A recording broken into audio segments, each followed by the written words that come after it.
Welcome everyone, and thank you for joining the webinar on SAM for Engineering Software. I am Ashish Sharma, Senior Solution Engineer at OpenLR.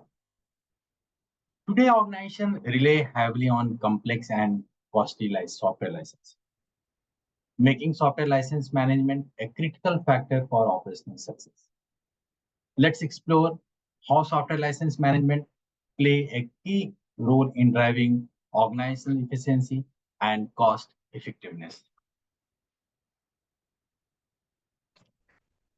In today's session, I will be discussing on what is SAM, primary goal of SAM, what benefit organization will get by implementing it, software life cycle from procurement to retirement, and the process involved on the phases of software life cycle.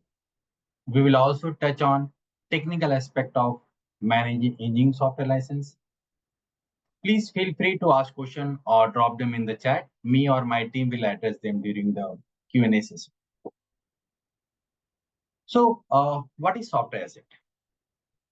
All software are software asset, like all desktop application, databases, operating systems, software installation file, publisher email containing license key, and the contract document, all are softwares. What is SAM?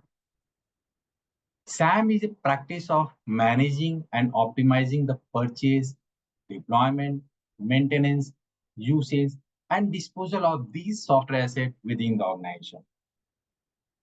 Let's take a look at the main goal of software asset management and how each one help in creating a well-managed software setup. The first goal is cost optimization. This means cutting down software cost by spotting and removing licenses that are not being used or are underused. Next is compliance, making sure the company is using software as per the licensing term. This helps avoid legal troubles, audit, or fines. Then we have operational efficiency. This is about simplifying how we install, update, and manage software. It helps reduce downtime and make the team more productive. Security and risk management is also a very important goal. It is about lowering security risk by using only authorized and up-to-date software. This helps avoid problems that come from using outdated or pirated software. And finally, better decision making. SAM gives clear insight into how software is being used and what licenses are needed. This helps in planning future purchase and dealing better with the software vendor. All these goals are important for any organization that want to make the best use of its software and work more efficiently. Implementing software asset management can really benefit a company in many ways. First of all, it helps save money. With SAM, you can track how software is being used and make sure you are not buying extra licenses that no one needs. This way, you are only paying for what people actually use and not wasting money on unused software. It is also important from the legal point of view. SAM ensures that all software being used in your organization is properly licensed. This helps you to avoid legal troubles and fine during audits. Another benefit is that it makes sure the right people have access to the right tool when they need them. That means your employee can work more efficiently and get the work done. SAM also help with planning. When it's time to buy new software or renewing existing one, we will already have a clear picture on what is needed. On the security side, SAM reduces the risk of problem caused by pirated or unauthorized software. It ensures only trusted, up-to-date softwares is in use, which protects the company from security threats. And finally, managing software properly through SAM improve the overall efficiency of your IT team. It simplifies how software is bought in, installed, and maintained, which saves time and reduce last-minute surprises. All in all, having a strong SAM strategy makes software management smoother and support the company success. One of the main reasons company follow software asset management is to avoid the risks that come with the software audits. Now, why do software companies even do these audits? It's to check whether the software being used is properly licensed as per the agreement. It's the company duty to make sure that they are following the rule mentioned in the software agreement. Engineering software is usually very costly. To managing software properly, help company avoid buying extra license unnecessary. Also, make a better decision about the software purchase. License management these days is getting more complex. Apart from the usual network and device-based licensing, software companies are now offering cloud-based, subsystem-based, and for the engineering software, license can depend upon the things like user, site, location. It can be a global or local, a number of feature, named user. So yes, there are lot of variation to deal with. So in today's session, uh, we will particularly focus on the network-based license. Today, many organizations struggling with the complex licensing model like node log, floating, subscription-based. These model can be hard to manage and track. There, there is often limited visibility on how licenses are being used, and usage tracking is either incomplete or missing altogether. Now, imagine an engineer start a day and try to open a software application, but get an error, no license available. This kind of situation can delay work, and to avoid such problem, engineers often borrow a license as soon as one become available. But when a license is borrowed, it is locked to that specific machine. Even if even if it is not being used, that means no one else can access it, even they are really needed. Things get worse when an engineer uses both a borrowed license and a network license at the same time, unintentionally consuming two licenses instead of one. Sometimes user forget to log out from one machine and log to another. The application still hold a license from the first system, even though it is not in use. There are also cases when company purchase the product or add-on feature which are remain unused. So all these situations make it difficult to manage license effectively. And to prevent engineers from being idle due to unavailable license, what companies generally do, they buy more license than they actually need. Now let's walk through the key phases of the software licensing, software lifecycle. The first phase is the planning phase. Here we focus on establishing a strategy, to meet the organization software needs. Next, we move to the acquisition phase where we define the process of acquiring the requested software.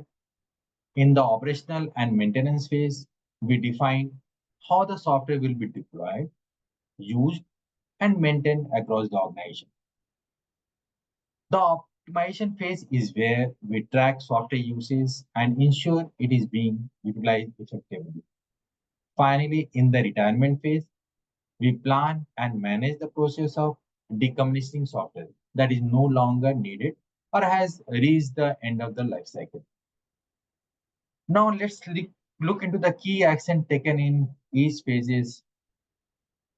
So in the planning phase, we focus on the foundational step that guide the rest of the software lifecycle.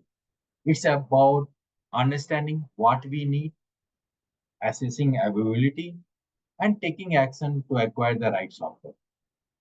The process began by raising a formal request for the required software. Uh, this type of request typically come from a department or team um, that need a new software or additional license. So before moving forward with any purchase, we first assess whether the requested software is already available within the organization. These steps help avoid unnecessary purchases by identifying if there are unused license or existing software that can fulfill the need. Once we confirm the need and check the availability, the next step is to send a request for quotation to the software vendor. After reviewing the quotation and selecting the appropriate vendor, we then raise a purchase request within the organization. So in this planning phase, we ensure that software acquisition is efficient, cost effective, and aligned with the organization need. Next phase is acquisition phase. This phase is critical because it is where we define and execute how software will be purchased and bought into the organization. In the procurement step, we focus on formal process of acquiring the software. This involves working with the various teams like finance, legal, and IT to ensure that what we are purchasing is having the right software license, getting the best price, and under the correct terms and conditions. Once the procurement process is complete, we move into the software acquisition phase. This involved actually acquiring the software. At this stage, uh, it is essential to ensure all necessary licenses are obtained, and we have the clear understanding of terms of use, including user limit, device installation, or any other restrictions. After the software has been acquired, the next important step is asset registration.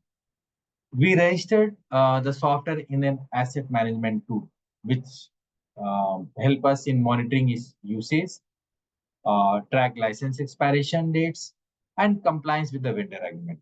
In short, acquisition phase is all about making an informed strategic decision when purchasing software, ensuring compliance, and setting up system for effective tracking and management.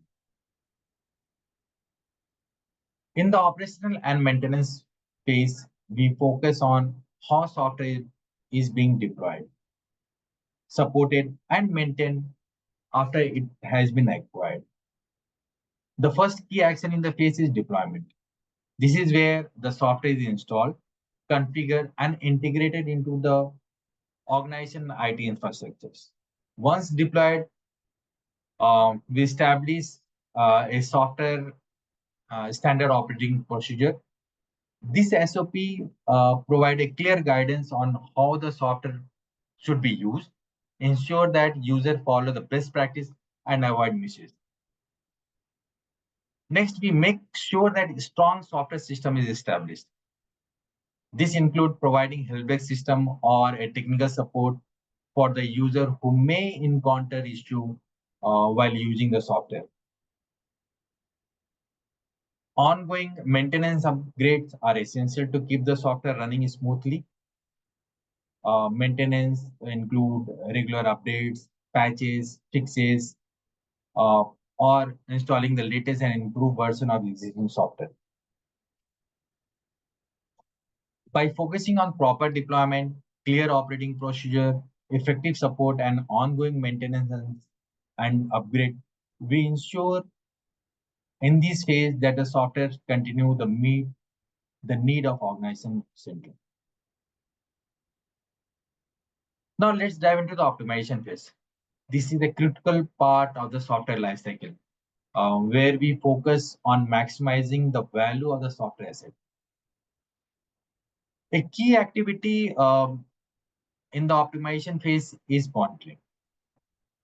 This involves continuously tracking software usage to gain the visibility on how and when software is being used. I mean, we can use OpenNM tool to monitor usage pattern and user activity.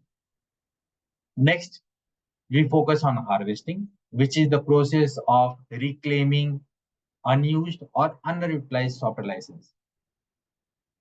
When we identify software that is no longer being used, we can assign this license to other employee who may need them, or we can reduce the number of license to save cost.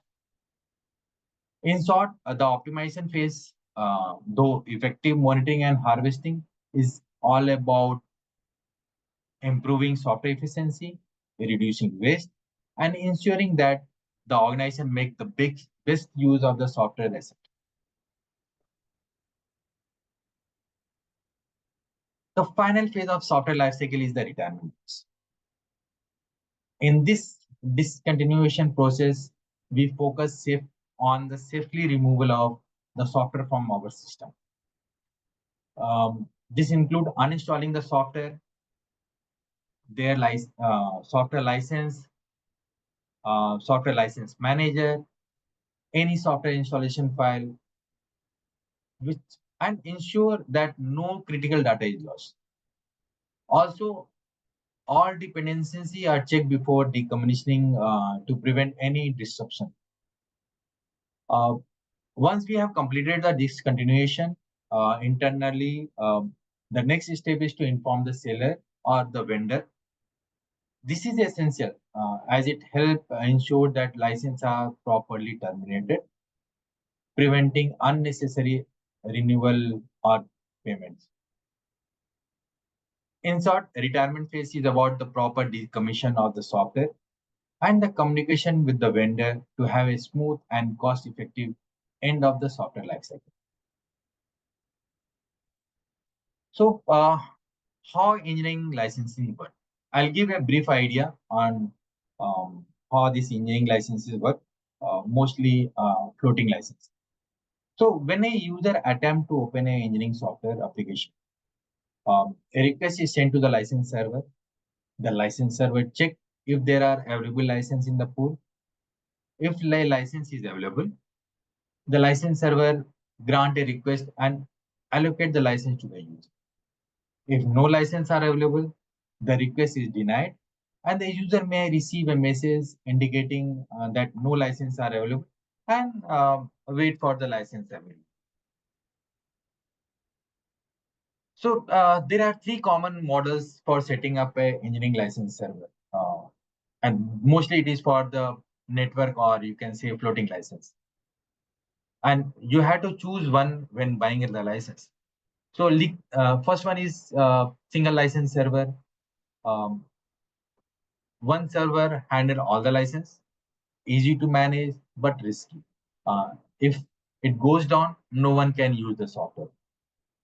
Second is distributed license server. Licenses are spread across multiple servers. It is good for the different location, company operating in the different location, and to have a backup. If one server fail, other still work. But if one server fail, its license are lost. Third one is redundant license server. Three server work together as a group. As long as any two servers are running, everything works fine. It is safer, but setup is little bit complex. If two servers goes down, all license stop working. Also, all the three server must be on the same network. These are the just brief idea on how uh, most of the engineering software, network software license works. Now that we understood the problem, we know how complex it is to manage engineering software license. On top of that, software vendor are pushing companies to switch to cloud-based licensing, subscription, and user-based model, which only makes things more difficult when it comes to tracking usage and calculating the ROI. OpenLM support over 80 different type of licenses manager. It works with various licensing model like floating, standalone, named user, single user, node log, dongle based, and even the cloud license like Autodesk and RPS. It lets you track real-time license usage, generate detailed report, help you spot usage pattern, and make a smart decision about your software investment. It helps you avoiding overspending or buying more license than you need. You can also perform license admin tasks directly from the OpenLM, like starting or stopping the license server or updating the license file. It helps with the license optimization by tracking idle session, reclaiming unused license, and it uses analytics to predict the future need. And finally, it offers a simple and user-friendly interface to create and manage option file, which make it easier to control who can access what license. Okay, all right, so it's time now for a Q&A session. I'm excited to hear your question and do my best to provide helpful answer. Please write your question and Q&A session.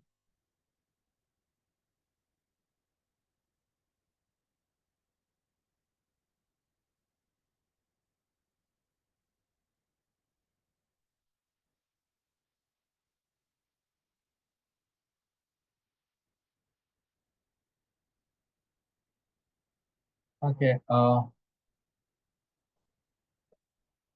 can we rely on the IT team alone for the software asset management?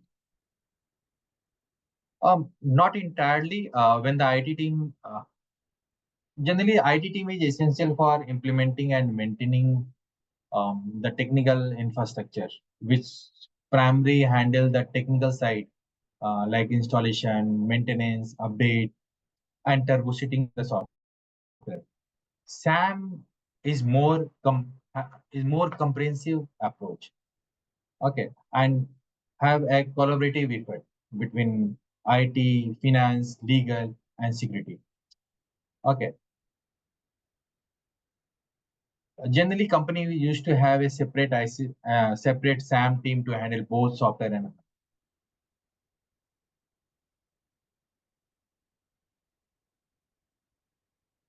Do we need to follow all the software process? Uh, Not every single software process need to be rigidly followed. The core SAM principles are important for controlling cost, staying compliant, and making this. It's all about finding the right balance between your organization needs.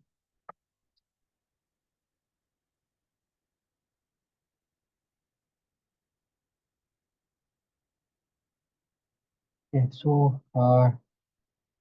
we'll go ahead. I'm not seeing any more question on that. Okay, these are the upcoming webinar going to be conducted in this month. You can simply go to our website openlm.com and register for the same.